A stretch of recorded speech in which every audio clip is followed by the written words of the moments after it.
Yes, uncle, how are you? Right, inzwaika vazukuru mumastreets esocial media imo mandiri kuswera umu mandiremera zvamandiremera ka ndabva ndatorega nditsvage iyeyo boy beats auye azondibatsirawo panyaya yandinetsa pano.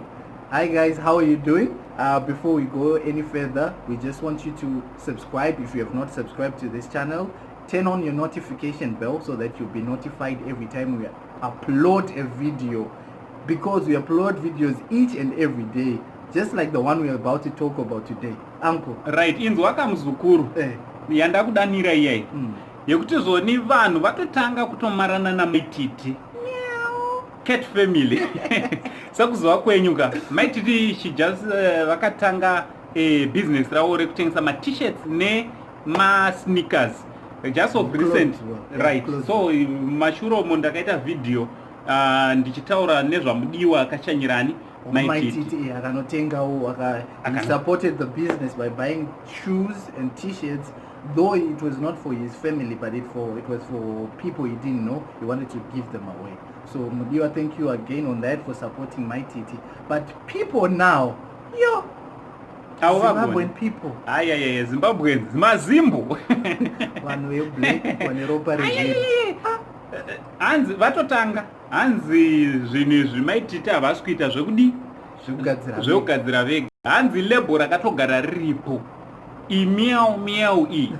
So I don't know, vanhu vari kuti taurwa zvakawanda uri kuzvinzwawo mumastreets. Yeah, I've seen. So people are going at my titi saying the label already exists from China, and she's just selling the label which is not hers.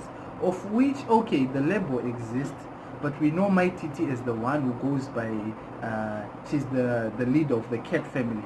She says they're a cat family, right? Yes. So wawana opportunity yavo to get t-shirts, shoes also, zinenge cuts and sell.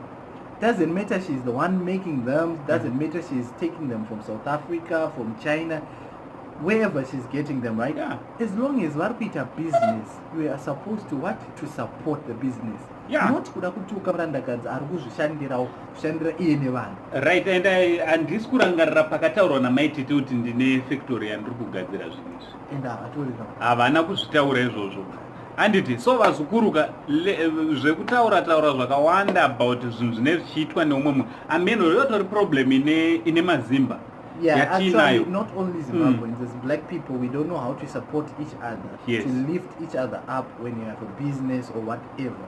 If someone starts a business, unoona munhu auya oti zvoni haindokuziva ndotenga ne-staff price. Right. That's not supporting. Uri kutodzikisira business yemunhu. If I know you have your own business, I'm supposed to be the one who pays full, yes, or even leave extra, the change, keep it up, yeah, so that the business grows. Yeah. But no, izvozvaitoda zvakachipa bakosa naye uri wangu bakosa. Plus ndiri kuzwa kwauri kuzviwana ndezvepagulf izvi, ndezvepagulf complex. Guys, why do we always chirungu hachisi changu se tichiwanzokudaro so inini mazimba muri vazukuru vangu, muri vanhu vekuziva, murandakadzi sekuziva kwenyu sezvatataura akatanga kutengesawo business. Business aritengeswe. She started selling clothes and shoes. Akatanga business rekutengesa hembe. Alright, ndizvozvo business aritengeswe. Right, so zvaari kudaroka vanhu mumastreets esocial media already vari kuita noise yekuti munozva kuti vavengi havashayikwe panoitika chinhu. Vari kutotanga kuda kutowisira business pasi, vari kutotaimira. So ndochatangoti kuvigire vazukuru. But before we go, as Zimbabweans rather, let's grow a culture where we support each other. Even if you feel, I know everyone, I'm going to jealousy time and again and all, but support is the best thing that we can give each other. To grow also. If you support someone to grow, you never know tomorrow. He'll support you also so that you grow. And then we grow together. Let us look at the bigger picture, not the apa chete.